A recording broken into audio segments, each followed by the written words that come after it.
Hello, welcome to Pro Mixing and Mastering. Today, I'm going to be teaching you guys on upward compression. And basically, upward compression, this is when you compress the raised parts of the vocal, usually when you want that part to have more punch. So, upward compression works when you just want to give your vocal that punch. And then number two, this is when you want the lowest part of the vocal to have a punch in dynamics and volume. The lowest part of that vocal just to have a certain punch. You don't want it to, you don't want to just raise the volume. You want the low part of the vocal, let's say a whisper, to have that dynamic punch. So whenever you want that to happen, use upward compression. Then number three, this is used when the entire vocal is too low. Let's say, have you listened to a song where an artist is not shouting, is not loud?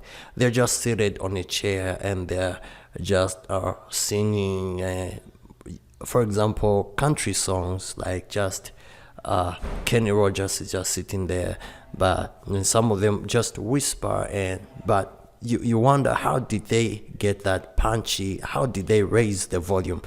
That is upward compression. So used when the entire vocal is too low, then you add upward compression. You involve upward compression just to give the low vocal that punch. Singing on the low vocal and yet the dynamics are there. It's too punchy.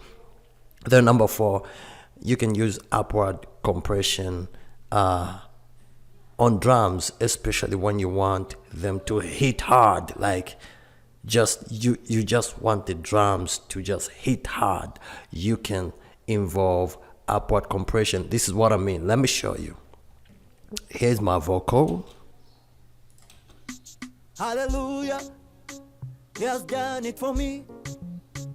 My God is a good God. So first I said this is when you compress. This is when you compress the raised parts of the vocal.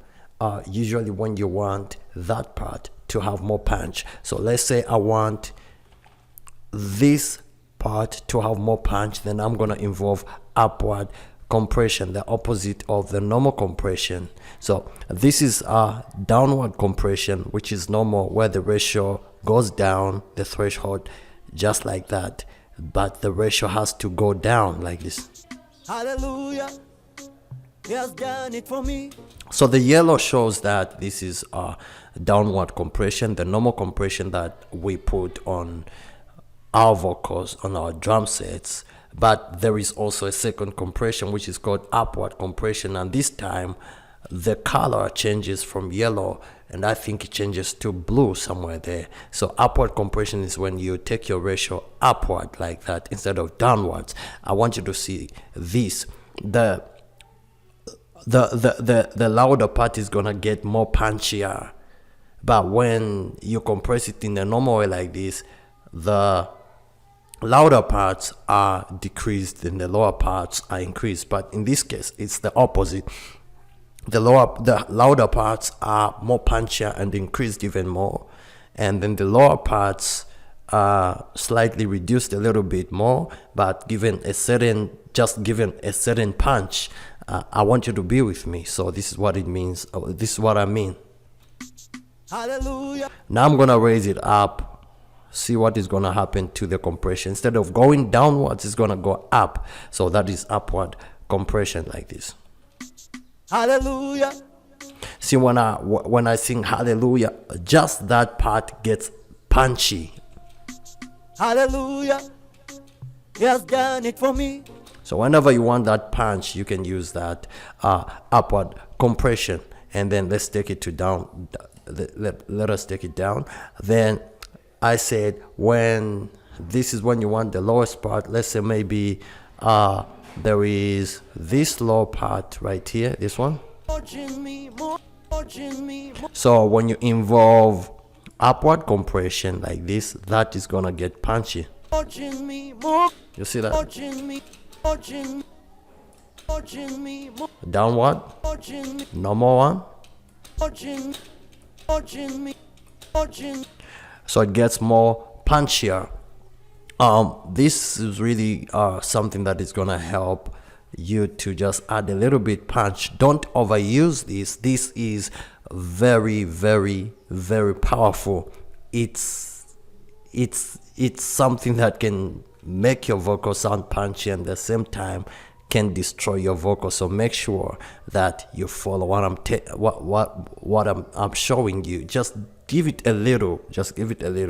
Then let's say if the vocal is just too low, you just don't want to increase the volume like this, because you know you're gonna raise some unwanted frequencies. So let's say it's like this.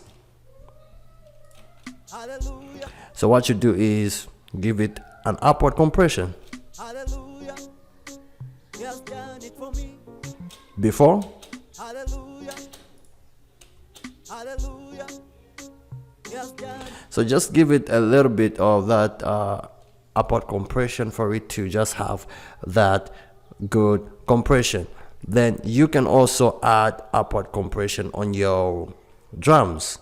Let's say let me take it back to 3:1 ratio. Let me look for something. Hallelujah.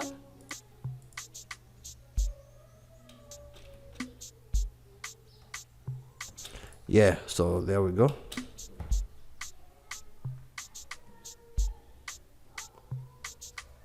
So now I'm gonna add that compressor. Our compressor is what I'm gonna add.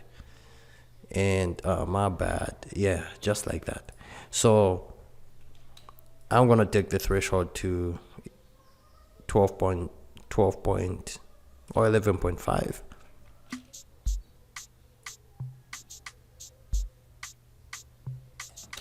.7. Then I'm gonna take my ratio upward like that.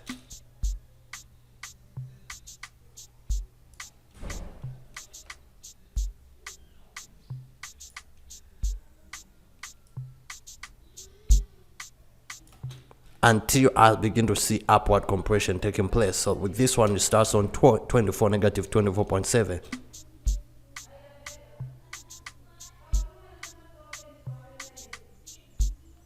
So whenever you want something like your kick to hit harder, add upward compression. That is going to help you until you begin to see some compression taking place. Now, you don't have to add upward compression on every mix. There are certain drums that don't require upward compression, unless if you're working like on a gospel song, you want a certain snare to hit hard, you can add upward compression. And if let's say you just want a certain part, it's not that you should add it on everything. No, just where it is necessary. So if you guys love this video, give it a like, and if you're a new subscriber, welcome, and don't forget to subscribe.